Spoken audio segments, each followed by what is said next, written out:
seguinte, eu sei que aqui a maioria não é empreendedor, assim, aparentemente não abriu a própria empresa. Quantos são? Muitos! Uau! Quantos são colaboradores? E intraempreendedores? Porque muita gente aqui, todo mundo aqui, eu acho que cuida de gente, e como a gente estava falando antes, quem cuida de gente empreende todo dia, né? E aí a gente quer falar desse sentimento que eu acho que o empreender e os desafios diários de você manter alguma coisa, né, de pé todo dia trazem. É uma jornada que muitas vezes é muito solitária, como a gente mostra no filme. O filme ele traz essa analogia com a travessia da Tamara pelo Oceano Atlântico, que é uma jornada solitária, mas que muitas das pessoas que abrem o próprio negócio acabam sentindo, né? E aí o que a gente propõe hoje aqui para esse painel é a gente falar aspectos que a gente não aborda diretamente no filme, principalmente a questão da saúde mental, assim, não é o assunto principal do filme. Eu acho que realmente daria até para fazer um número 2, hein? Então, eu vou começar falando com as três aqui. E aí, bom, a Tatiana você já conhece, a CEO e fundadora da Virtude, a Fernanda Calói é diretora de projetos especiais da Latitude, e a Fernanda Ribeiro é CCO e cofundadora da Conta Black. E aí eu queria fazer uma pergunta para as três, para a gente começar, em relação à saúde mental. Qual é o impacto de ser... Eu vou começar dali, tá? Qual é o impacto que empreender traz para a saúde e para a cabeça de vocês? Boa. Gente, aqui apareceu a diretora de projetos especiais da Latitude, que é quem me paga um salário. Porém, eu empreendo com meu marido numa empresa de soluções sustentáveis que chama Tal Bambu. Então, no filme, retrata muito desse meu lado empreendedora em meio ambiente, sustentabilidade. Eles vão ver daqui a pouco um trechinho. Exato. Então, só para contar que, né, também tem o lado empreendedora. E aí eu acredito que a saúde mental da empreendedora e do empreendedor é sempre um ponto de atenção, porque os altos e baixos são diários.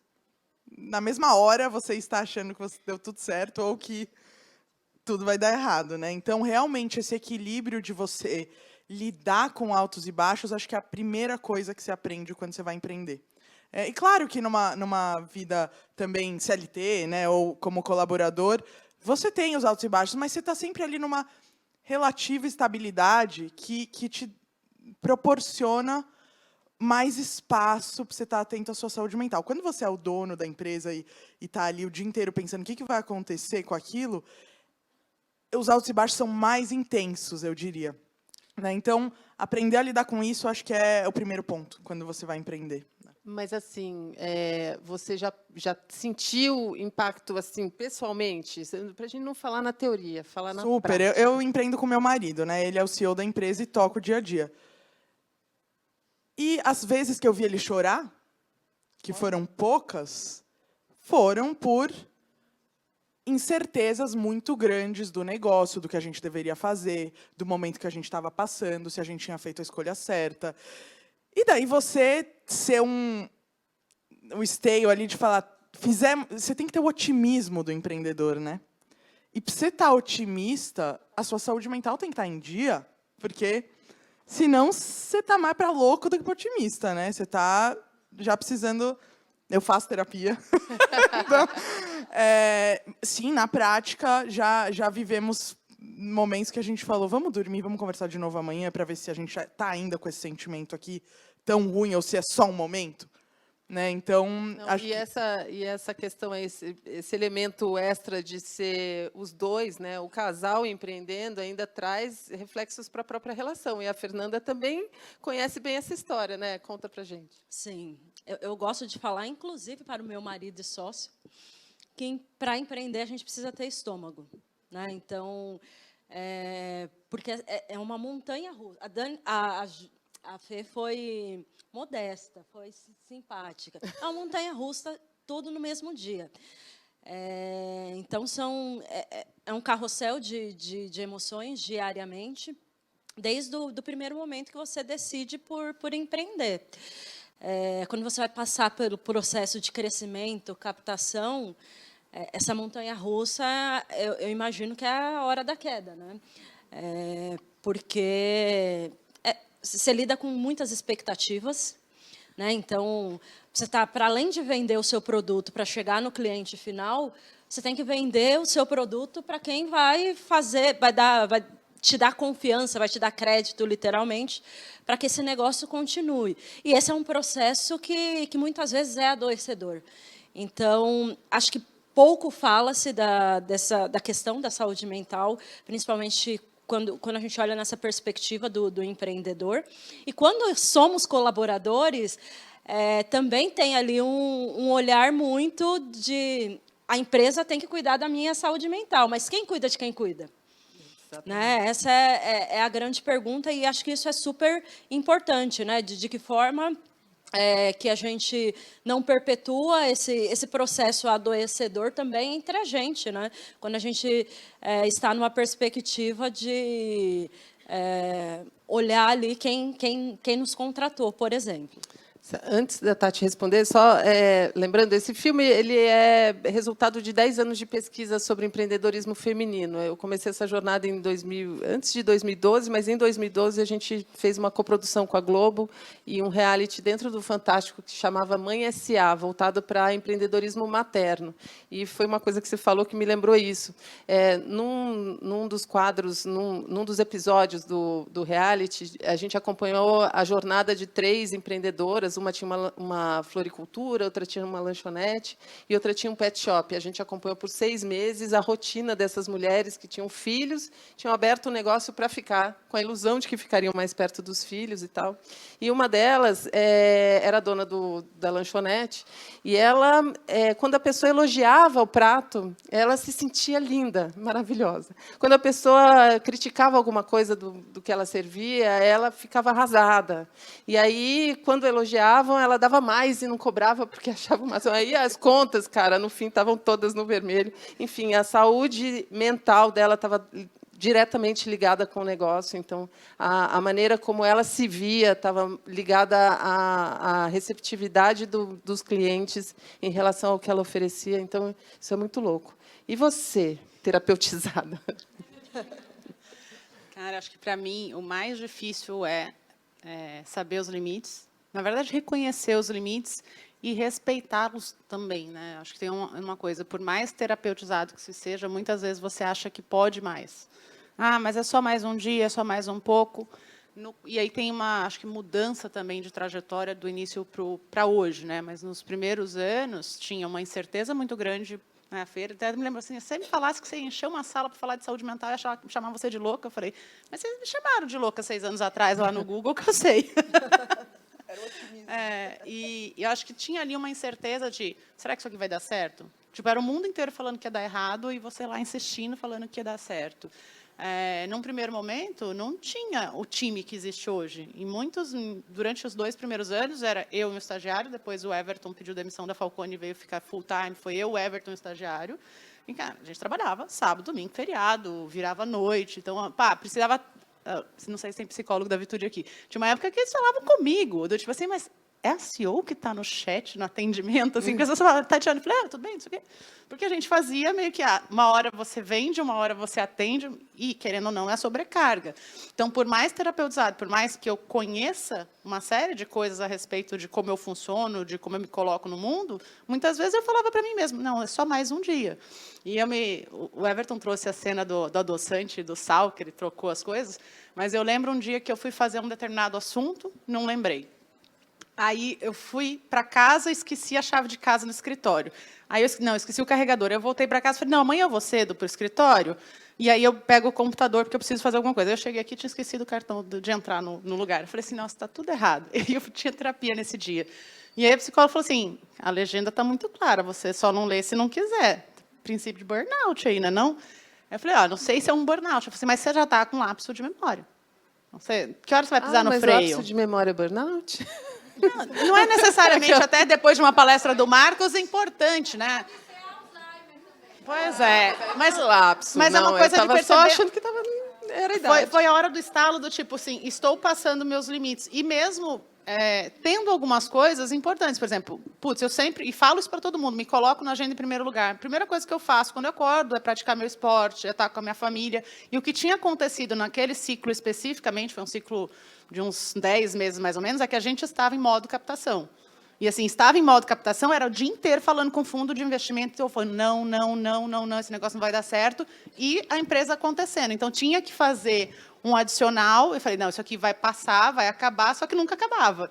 E aí, nesse momento, eu acho que aqui está o desafio, de como que você reconhece até onde dá para ir e depois de que momento estourou a corda. Né? Você sabe que a gente faz a comparação com a maternidade, que a empresa é outro filho para criar, que exige atenção 24 horas por dia, o tempo todo, e a gente acha que vai dar conta sozinho, a gente acha que sabe fazer tudo. Olha, já ia esquecendo o que eu ia dizer. Mas tem uma coisa, a gente trabalha realmente full time e a cabeça está sempre, não tem descanso, mesmo nas férias, você fica pensando, né, preocupado com o que está acontecendo, é difícil que o empreendedor tire férias realmente, e isso, muitas vezes, afeta também o restante da família. Né? Eu lembro nas férias do ano passado que eu fui para a praia e, com a minha família, eu tenho uma filha de 7 anos, e na volta ela falou, mamãe, quando é que você vai tirar férias? E a gente tinha acabado de voltar de férias. Porque eu tive reunião todos os dias e, antes de ir para a praia, eu tinha reunião todos os dias para um projeto importante. Eu falei, mas eu estava de férias, a gente não foi... Quer dizer, acaba afetando as outras pessoas. E esse ano, eu acabei de assistir uma série no Netflix, que me lembrou também, que é sobre a fundação do Spotify. E tem um episódio especificamente sobre o programador, que ele arranja uma namorada e tal, e a namorada super disponível, apaixonada por ele, e o cara está tentando resolver uma questão da programação e tal. Um dia ele chega em casa e ela fala, cansei de esperar. Então, tem certas coisas que fazem a gente parar para pensar. Mas vamos conhecer um pouco mais sobre a Fernanda Calói? Eu queria passar agora o trechinho do filme que a gente mostra a empresa dela. Parece que todos os problemas que a gente está vendo surgirem, a gente está voltando lá para trás e para ver como é que os nossos ancestrais faziam. Quais são as lições dos indígenas?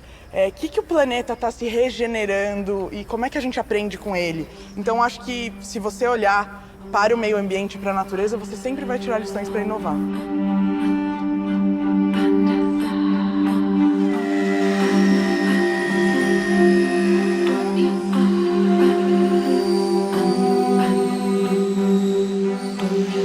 Você decidiu empreender também.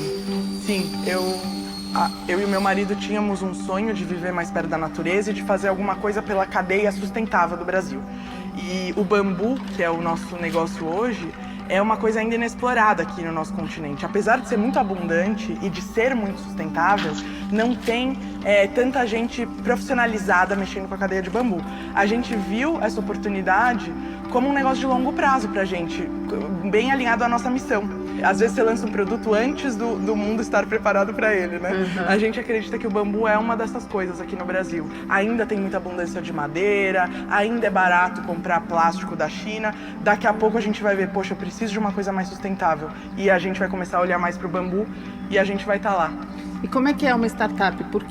Como é que a tecnologia entra aí? Ele acaba entrando com essa tecnologia inovadora para o meio ambiente, né? A gente vende por plataformas na internet, usa todo o marketing digital para expandir, mas a gente está falando de uma tecnologia aí no produto, na matéria-prima que eu uso, né? E que isso é muito importante para o planeta também. A tecnologia não é só o machine learning. A tecnologia não é só a inteligência artificial, ela é também o tipo de produção que você está usando, se você está fazendo uma economia circular e não está gerando resíduos para o planeta, né? Tudo isso é tecnologia também. Propósito e senso de comunidade. A Fê, por mais de 10 anos, trabalhou no Google for Startups, né? E Google Campus. E é líder de comunidade. Assim, quando eu penso em comunidade, muitas vezes eu lembro dela, da Dani Junco. São pessoas assim que vivem para isso, para conectar pessoas, para fazer redes. São pessoas completamente disponíveis para isso, tem talento para isso. E eu acho que é isso que faz você acreditar que logo, logo o plástico não vai estar no jogo e que o bambu vai ser o mais... Né? É isso mesmo, é esse propósito e essa crença. Sim, a gente está apostando numa mudança, né? E está vendo que o planeta precisa dela.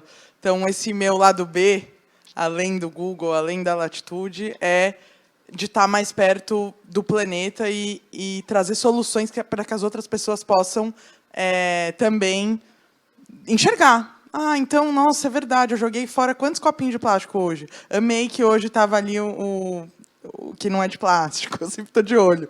Então, realmente, eu acredito que as redes que eu participo, eu influencio isso também. E esse senso de comunidade, ele tira um pouco essa sensação de que você está sozinho no mundo, né? Porque o empreendedor tem essa tendência a achar que os problemas só acontecem com ele, né? Sim, eu acho que quando a gente faz parte de uma comunidade, como você citou também a Dani Junco, acho que todo mundo deve ter visto ela hoje no painel mais cedo. Se você está genuinamente ligado àquela comunidade, você pode ser você mesmo ali, aí funciona, né? Que a comunidade puxa para cima. Se você sente que você tem que fazer um personagem e fingir que está tudo certo também, para ser aceito, sai fora dessa comunidade, né? Então, se você está genuinamente ligado ali, os outros elementos vão funcionar. A gente mesmo, né? A gente tem uma vulnerabilidade entre a gente que, assim, eu não preciso fingir para a Tati ou para a Fê que está tudo bem. Eu falo, gente, não temos como pagar o salário do mês, o que eu posso fazer? Não, eu já tenho alguém que pode comprar. Tipo, aí você vai resolver. Agora, se você fingir que está tudo bem sempre, a comunidade vai te fazer mal, né? Então, eu acho que depende muito de como você está se vendo ali como um elemento e cada vez mais a gente procurar conexões genuínas e essa troca que é verdadeira e que não é uma troca só de palco. Essa transparência... Você quer completar? Eu queria trazer 2 ganchos, porque eu acho que a Dani falou sobre a importância de rede de suporte, querendo ou não, a comunidade e o Mendanha falou que se suicidam mais os solteiros que os casados, né, quem está desempregado do que está empregado, e tem uma relação que, quando a gente está em comunidade, é uma proteção para a saúde mental. Verdade. Agora, tem a questão dessa... E aí a diferença entre comunidades e redes sociais, né? Porque a comunidade é onde você pode ser verdadeiro e deveria ser verdadeiro, e a rede social é onde você mostra o seu melhor ângulo, né? A melhor foto, o melhor momento do seu dia, né? Agora, você, inclusive, nesse sentido de ser... coerente 24 horas por dia, empreendeu uma comunidade onde você mora, né? Quer dizer, a sua vida pessoal está ligada a isso. Conta um pouquinho. Sim, a Tal Bambu está dentro de um espaço, que vocês viram as imagens, em Atibaia, onde 6 famílias vivem, além da minha. A gente começou esse projeto 10 anos atrás. Eu ainda estava no Google, na verdade, foi antes do Google comecei a pensar nisso. Entrei no Google, tive o primeiro filho, construímos as primeiras casas, as primeiras famílias mudaram, ainda estava, será que eu vou, será que eu não vou, ainda estava no Google. E essa comunidade foi me puxando, porque eu sabia que era alguma coisa que eu queria fazer na minha vida, só que eu não tinha coragem de fazer sozinha. Vou mudar para o interior sozinha para viver na natureza, vão falar que eu sou louca, eu trabalho no Google, todo mundo acha que eu tenho a melhor vida do mundo, eu não quero ela, eu quero ir para o interior, tá? Alguma coisa está errada, né? Então você fica se questionando o tempo todo se você está fazendo a escolha certa, né? Com esse pessoal, essas pessoas que me incentivaram tanto a estar nesse outro estilo de vida, eu fui e a gente teve a coragem suficiente também de tirar a Tal Bambu do papel. Porque ela não é tão fácil, né? Ainda as pessoas olham e falam, achei lindo os seus produtos, mas o de plástico está mais barato esse ano. Eu ainda não tenho budget, vou ficar com o de plástico. E a gente fala, tá bom, ano que vem a gente conversa. Uma hora a pessoa vai olhar que tem que mudar alguma coisa. Ou a gente vai ter, né, conseguido uma tecnologia melhor para baratear nosso produto, que ainda estamos ano a ano melhorando aí como é que a gente faz os produtos, né? Então, mas com certeza estar em comunidade me propiciou fazer essa mudança de vida. Estar em comunidade me propiciou continuar trabalhando em tecnologia enquanto eu tinha filhos e empreendia na Tal Bambu. Então, as pessoas falam, como é que você dá conta de tudo? Não dou. E quem responde essa pergunta de forma diferente, não conheço. Não dou conta de tudo, mas dou por ter comunidade em volta segurando as pontas, né? Os meus filhos, às vezes, estão na casa dos meus vizinhos, enquanto eu preciso trabalhar. Minha rede de apoio está lá me ajudando. Gente, eu preciso divulgar Tal Bambu. Daqui, manda stories, passa para cá, passa para lá. E aí a gente vai, né, chegando mais longe quando está em grupo. Não, e tem um ponto que eu queria complementar. A Fê, não satisfeita em gerir a comunidade dela, ela fomenta outras comunidades. Porque, inclusive, eu faço parte de um ecossistema de uma comunidade que a Fê criou, ajudou a criar. Então, isso é super importante. Vamos conhecer a história da Fernanda Ribeiro agora? Perfeito gancho.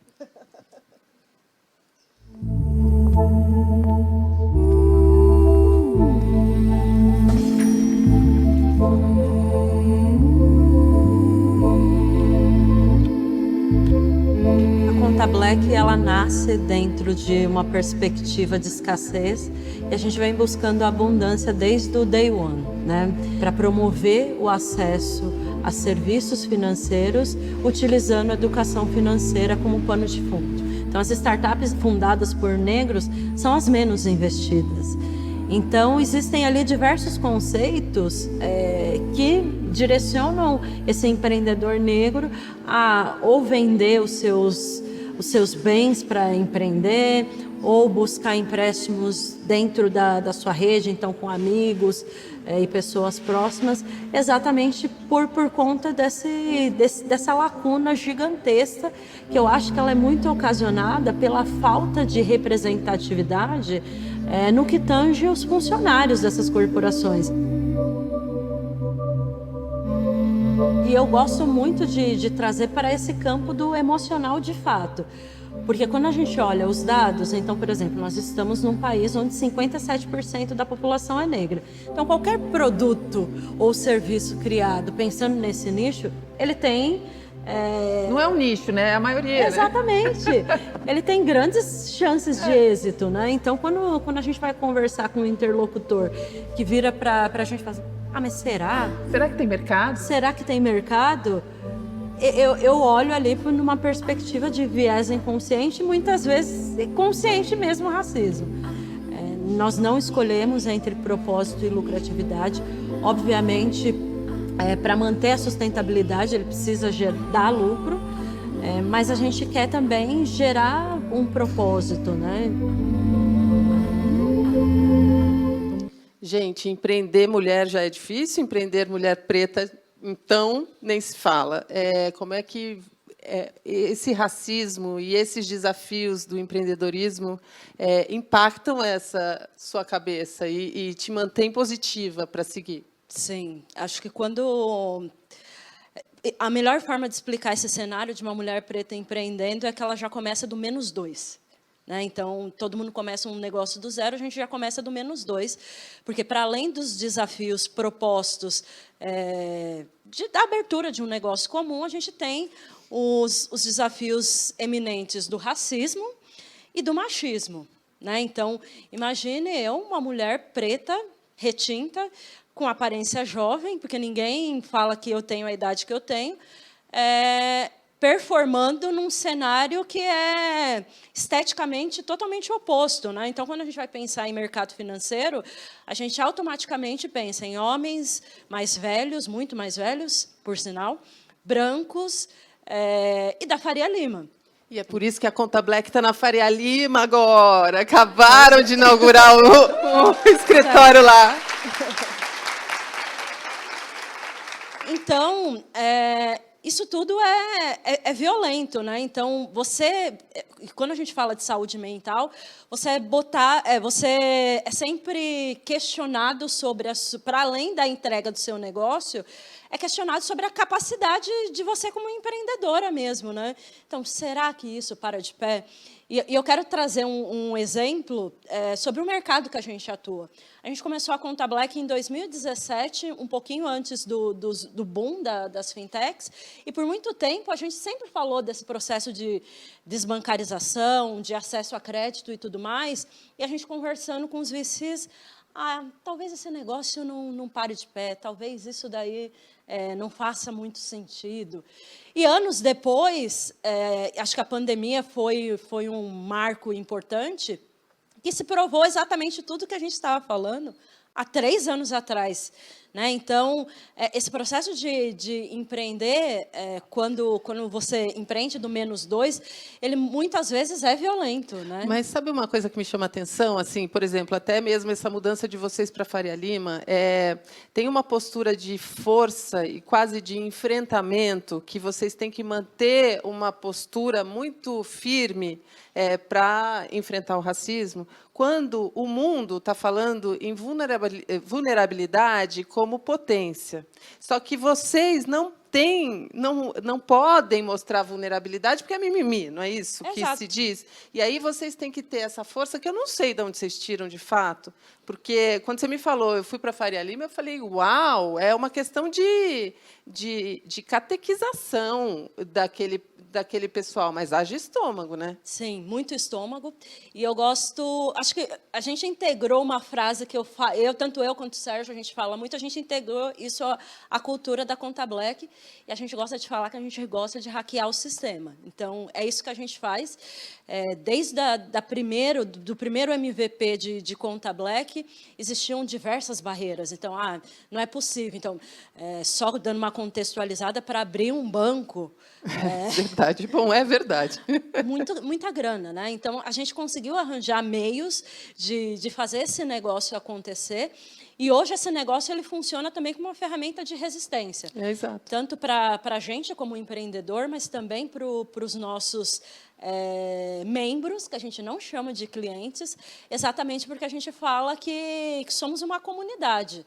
Né? Então, somos membros que a gente tem um objetivo único e a gente está hackeando o sistema juntos, sabe? Gente, a gente está falando de violência e agora eu queria apresentar a história da Tatiana, que embora vocês conheçam muito bem, ela já está aqui o dia inteiro só nesse palco, né? A moça já é a estrela do palco aqui, a dona do evento. Eu queria mostrar para vocês um aspecto da vida dela que deu origem a isso aqui, hoje, a Vitude, e que talvez vocês não conheçam. Vamos ver?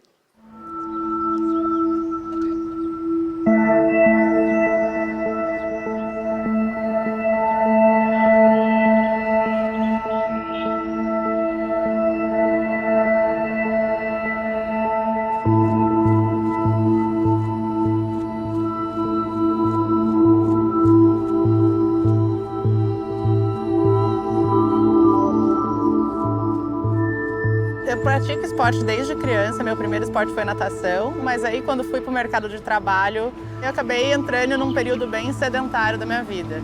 E aí depois o esporte voltou a fazer parte em 2012, depois de um diagnóstico de depressão. Fui diagnosticada com transtorno, depois de passar por um episódio de violência doméstica, ter um pouco de estresse. Foi uma mistura de estresse pós-traumático que não cuidado virou depressão e eu não me adaptava aos remédios. Acabei entrando num grupo de corrida, fazendo um monte de amigos desse meio, né? E acabei me apaixonando por longa distância, fiz 4 maratonas. Corri Berlim, corri Chicago, Paris e Buenos Aires.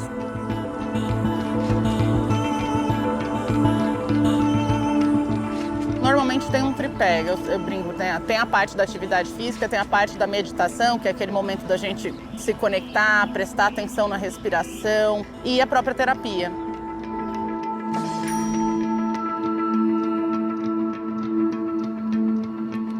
Tem uma plataforma que conecta pessoas que querem fazer terapia, psicólogos, mas é uma plataforma segura, desenvolvida para esse tipo de atendimento, que é um streaming, onde a gente conecta ponta a ponta.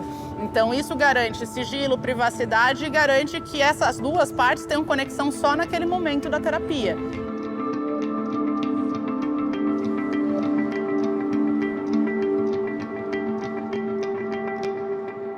Você teve uma história de violência doméstica que te levou ao quadro de depressão, que te levou à criação da Vitude. Conta pra gente o que aconteceu. Eu costumo dizer que nada é por acaso. Talvez se eu não tivesse passado por esse episódio, talvez eu nunca tivesse conhecido o serviço de um psicólogo, não tivesse passado por toda a experiência e provavelmente não tivesse empreendido. Então eu acho que a gente tem que pegar essas coisas que acontecem na nossa vida e transformar elas. Talvez o limão na limonada, né? Como é que a gente faz com o que acontece com a gente e faz com que as coisas de fato se conectem. E para mim acho que foi uma descoberta de propósito, porque até então eu sempre fui aquela pessoa que desde criança ou desde adolescente quis fazer engenharia. E de repente do dia para a noite aquilo parou de fazer sentido.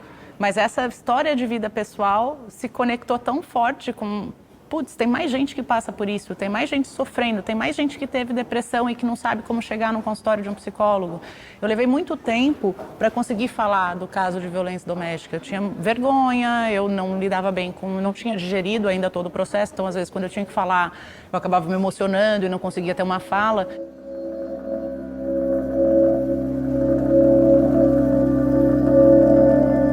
Eu tive um relacionamento que foi bastante tumultuado, com muito ciúme, Em um determinado momento, existiam ciúmes até da minha mãe, do meu pai, da relação comigo, assim, de ter casos da pessoa invadir o meu Skype, se fazer passar por mim, tentar, tipo, encerrar a relação com os meus pais, eu, tipo, olha, não se aproximem, vocês atrapalham a vida da tua filha, vocês são muito presentes, isso não é bom. E dessas situações elas foram ficando insustentáveis e no momento em que eu tentei terminar a relação, saiu um monstrinho de dentro da caixa. Eu costumo dizer que foi exatamente isso que aconteceu. Ele falou, então, só que se você quiser terminar comigo, a gente estava noivo, não vai ter casamento nem comigo nem com ninguém, porque eu te mato e depois eu me mato. E terminou num episódio de 16 horas de cárcere privado, onde teve tentativa de asfixia, onde eu fiquei ali muitas horas pedindo ajuda, pedindo socorro. A gente estava num quarto de hotel, ninguém vinha. Eu gritei em muitos momentos, ninguém apareceu. Acho que foi num momento em que a gente já estava muito tempo dentro daquele ambiente, a gente precisou sair daquele quarto para fazer alguma coisa que eu consegui correr e pedir no balcão do hotel, eu preciso de ajuda. Então acho que foi esse o ponto que de fato aconteceu lá atrás, e eu não saber lidar com isso, né, teve um impacto muito grande na minha autoestima, na minha moral. Eu tinha dificuldade de dormir, e como aquela noite especificamente tinha sido muito traumatizante, durante muito tempo eu tive pesadelos, então eu sonhava com alguém me asfixiando, eu sonhava que a pessoa invadia minha casa, eu sonhava que alguém ia matar meus pais, então era esse tipo de coisa que eu tinha, e isso dificultava com que eu conseguisse de fato dormir. Nossa! Obrigada. Eu não canso de agradecer Gente, a confiança de você ter contado essa história para o filme. E é incrível É boa, que essa mulher virou essa mulher, essa empreendedora.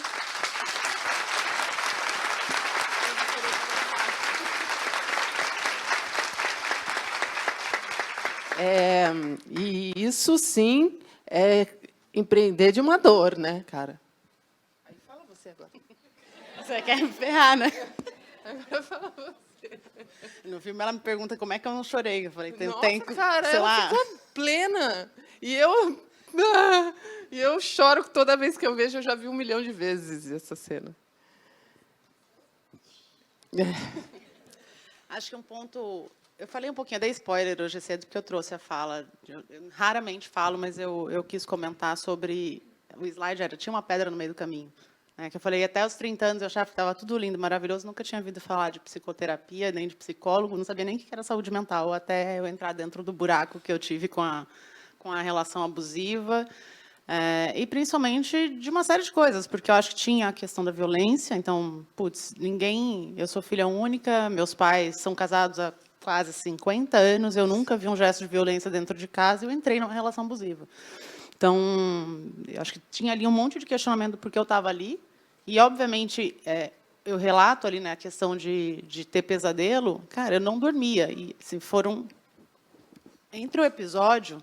Acho que não dá para ver, mas o episódio foi em maio de 12. Eu consegui a medida restritiva em março de 13. E porque você eu já não estava fui empreendendo?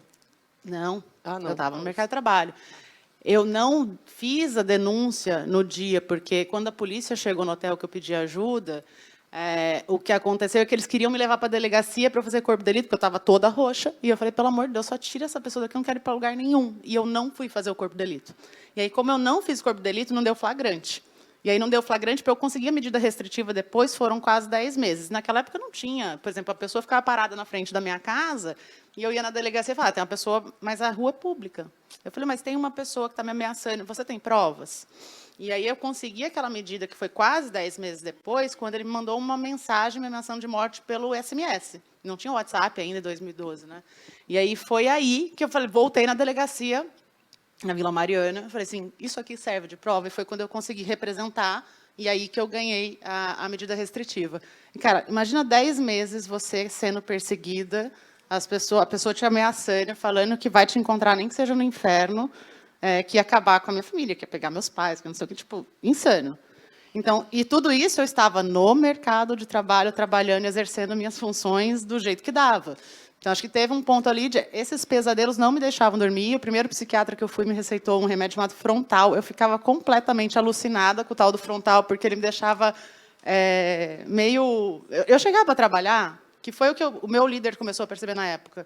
Eu chegava para trabalhar e não chegava, né? Porque tinha um corpo presente, mas a cabeça não estava lá, estava desligada completamente, porque o frontal me normalizava para eu conseguir dormir, mas eu não conseguia pensar. Então, assim, não conseguia mandar uma proposta, não conseguia falar com o cliente, eu não conseguia fazer uma reunião, porque eu estava completamente desligada. Então, assim, eu acho que foi um processo bastante dolorido, mas o que me ajudou muito foi que eu fui para a terapia, né, que eu consegui fazer o processo terapêutico, e eu falava para o psicólogo, olha, o remédio não me faz bem, eu tenho um grau aqui ainda de informação que me diz, espera aí, a Tatiana não está aqui, ela está talvez em outro planeta, mas não está aqui, eu preciso tirar esse remédio daqui. Eu não posso te desmamar do remédio porque você não está bem. E aí eu falei, cara, não sei. E a gente ficou bastante tempo negociando o que faria. Foi quando ele falou assim, então, você tem que produzir isso aí dentro de você. Você tem que começar a fazer alguma coisa. Eu falei, mas começar a fazer o quê? Eu viajo pra caramba. Se vira, bota um tênis na tua bagagem para onde você estiver, você vai caminhar. E foi quando eu comecei, falei, tá bom, um tênis na mala, acho que dá para levar. E eu comecei a levar tênis na mala para onde eu estava. Eu dava uma caminhada, dava uma trotada. Comecei, e aí o poder de comunidade. Né? Depois de um tempo, eu comecei, falei, eu fui num dia num parque e vi um monte de gente de camisa amarelinha, que é o pessoal da MPR, que eu treinei muito tempo com eles. Falei, nossa, quanta gente, acho que eu vou ali descobrir como é que funciona. E eu fui lá, era um grupo de corrida, eles montavam uma planilhinha, me inscrevi, e eu fui começando a fazer amigos ali. E aquilo foi me ajudando. Eu comecei a, de fato, correr, aí todo mundo corria, tipo, São Silvestre, meia maratona. Eu falei, bom, eu vou precisar correr para acompanhar esse povo, né? E aí eu comecei e foi isso. Eu fui perdendo peso, fui melhorando uma série de coisas. O organismo foi começando a produzir neurotransmissores, e aí eu fui desmamando aos poucos do remédio até normalizar, e a terapia continuou. E 3 anos depois vem Vitude. E para a gente conectar com as pessoas que estão aqui, assim, como é que a empresa onde você trabalhava percebeu? Porque você não falava disso, é a primeira vez que você fala em público em relação a isso, né? O que eu comentei, até falei disso de manhã na minha palestra. O meu líder teve um papel muito importante, porque ele percebeu uma série de coisas. Por exemplo, os lapsos que eu tinha cognitivos, ele pescou todos. Perdi voo. Mandei proposta errada, chegava atrasado, parei de brincar no ambiente de trabalho, ficava cabisbaixa. Gente, com frontal na cabeça, eu chegava zoada, tipo assim, totalmente lentificada. As pessoas falavam comigo, eu olhava assim, tipo, oi? Repete. Então, assim, obviamente a pessoa percebeu e me chamou, olha, o que está acontecendo? Isso aqui está acontecendo com consistência. Posso te ajudar? Então, teve um papel importante, e eu reforço o papel, mais que da empresa, do líder. Porque é ele que está no dia a dia, ele consegue ver o outro. E, às vezes, a família não enxerga. Então, aqui é muito importante que a gente está atento a todo momento, e alguém do nosso lado pode estar passando por uma situação difícil, e a gente consegue perceber, se a gente reparar esses pequenos lapsos. Muito legal. Obrigada de novo. Olha, eu sei que eu tenho pouco tempo, então eu queria tentar encerrar aqui, trazendo das 3, uma dica, como é que vocês mantêm a cabeça equilibrada no dia a dia, sei lá, algum aplicativo, o que vocês fazem? Eu acho que... Nossa, a gente falou... Essa dica da corrida é muito boa, né, Tati? Ou então achar alguma coisa que você se mexa e sue e vai alongar depois, você já vai estar melhor, né? Com certeza, quem consegue sair de um ciclo de ficar no sofá e se mexer, vai estar meio caminho andado aí para né, alcançar. Eu tento que a minha rotina seja muito sagrada com relação a isso, porque eu tenho 3 filhos e eu sempre... A primeira coisa que você risca da agenda quando precisa é o tempo com você, né? Então, não, vou encaixar aqui para ir na reunião da escola, vou encaixar esse cliente, vou encaixar... E você não encaixa, né? Então, acho que ter essa disciplina de olhar na sua agenda da semana e falar, tem algum horarinho aqui que sou eu? Né? É tão simples. Eu adoraria tirar um coelho da cartola e falar, gente, façam isso, mas acho que o mais simples é o que mais funciona, é você ver se você está na sua agenda. Para qualquer coisa, que seja um hobby, uma coisa que você gosta de fazer, que seja ler um livro, que seja ficar no ócio, porque a gente quase não fica no ócio, a gente já saca o celular para olhar a rede social. Então, assim, tenha um tempo seu que você não abre mão. Acho que é o início ali, né? Mas muitas vezes é tão difícil da gente se colocar na agenda, né? Principalmente quem tem aí jornada dupla, tripla, empreende, tem filho, cuida do resto da família, tenta ter vida nas redes sociais. Então, olhe a sua agenda e veja se você está lá. A Nem- Fê né? Calói está nas redes sociais. Qual é o seu arroba? Fê Calói. Fê Calói. Eu tô lá, mas não tô muito. Mas eu tô. Prioridades. Fê Ribeiro. Você não está Fê Ribeiro nas redes sociais, que eu sei que é difícil de achar. Como é que é? Leoa Fê. Leoa. Leoa. Leoa Fê. Pronto, então pra tá fazer- tudo certo. Ornou, também é Nickname, fácil nickname. lembrar. E o que você faz? Bom, eu faço algumas coisas. Acho que eu queria só trazer um ponto que é complementar do que a Tati falou. Eu, antes de empreender, eu venho de um histórico de burnout, quando eu estava no corporativo. E eu tive uma crise de ansiedade e fiquei uns dias internada. O tempo todo, meu chefe me ligava. O tempo todo, ele me ligava durante esse processo de internação. Então, acho que a minha primeira dica é... Pra saber se você tava bem, Fê? Lógico que não. Lógico que não. Eu tive essa crise de ansiedade num domingo e nós tínhamos uma viagem na quinta-feira. Ele ligou no domingo à noite, segunda-feira, na segunda, na terça. E daí, a um ponto que eu não atendia mais, era meu marido que atendia. E ele falou assim, não, mas eu preciso saber o horário do nosso check-in e se a nossa apresentação está feita. Se ela Enfim. pode fazer o check-in para a gente. Né? Então, acho que uma coisa que é super importante é esteja atento ao detalhe, mas também tenha a sensibilidade de olhar o seu entorno. Atualmente, como empreendedora, eu trouxe essa lição, uma lição da aviação, que é o emprego anterior, que é colocar a máscara primeiro em mim. Então, sim, sou prioridade. E, às vezes, eu faço adaptações na minha rotina. Não vou dizer que isso é fácil. Tá? Então, hoje, eu levanto todos os dias, 5h30 da manhã, para conseguir fazer minha meditação, ter meu tempo de leitura, ficar tranquila, faço terapia, inclusive na plataforma, doutora Margarida. E exercício físico. E daí também esse negócio do exercício físico, eu adaptei à minha realidade. Hoje, eu tenho o que chamo de almoço do terror, que alguns dias da semana eu espremo meu almoço para poder fazer exercício físico. É isso, cada um encontra um caminho, né? E o seu, maratonas, seguem pelo mundo? Por enquanto, só a corrida de 10 km. Maratona exige demais. Tá bom demais. Para mim, saúde mental tem um tripé que é super importante e a terapia é um complemento. Mas esse tripé, ele é muito simples, parece receita até de nutri, de qualquer médico que você for. Se for num geriatra, ele vai te falar que você precisa disso para envelhecer bem. Sono. Esquece. Se a gente não dormir 7, 8 horas por noite, esquece. Tipo assim, o meu processo de adoecimento foi todo por falta de sono. Eu tinha pesadelo, não dormia, acabou a função cognitiva. Então, assim, a gente precisa... com raríssimas exceções, acho que menos de 1% da população consegue dormir menos de 7 horas e ficar bem. A maioria precisa de 7, 8 horas. Então, assim, tem que dormir. Atividade física, que a Fê falou, tipo, cara, a gente precisa produzir neurotransmissor e tem até alguns estudos que mostram, um estudo da neurociência, que mostra que se você produzir, se você se exercitar num nível de intensidade razoável ali, meia hora por dia, todos os dias, você vai ter uma saúde mental boa, de forma prolongada.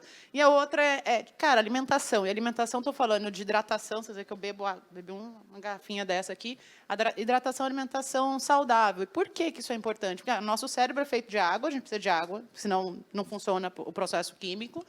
E se a gente não se alimentar bem, não tiver os nutrientes corretos, também não vai funcionar. Às vezes a gente tem o processo de adoecimento mental, ele é multifatorial, e ele pode ser porque, sei lá, a vitamina D do teu corpo reduziu, porque determinado nutriente não está presente. Então, é super importante. Para mim, o amarrar com a terapia é fundamental, porque aí não é só cuidar da saúde mental, mas conseguir reconhecer teus sentimentos, tuas emoções, por que você está se comportando de determinada forma.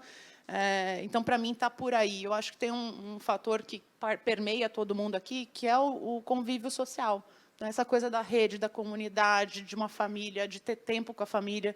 E, gente, desconexão é uma coisa que eu tenho me exercitado horrores. Assim, tentar ficar desconectada. Eu canso de almoçar em alguns lugares e ver pai, mãe, as crianças, todo mundo com celular.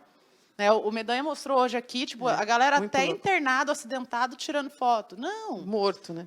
Do tipo, vamos tirar um pouquinho, deixar o celular de lado, que eu acho que talvez the next big thing sobre saúde mental é desconectar. Gente, acabou. Muito obrigada por tudo. Eu esperava isso.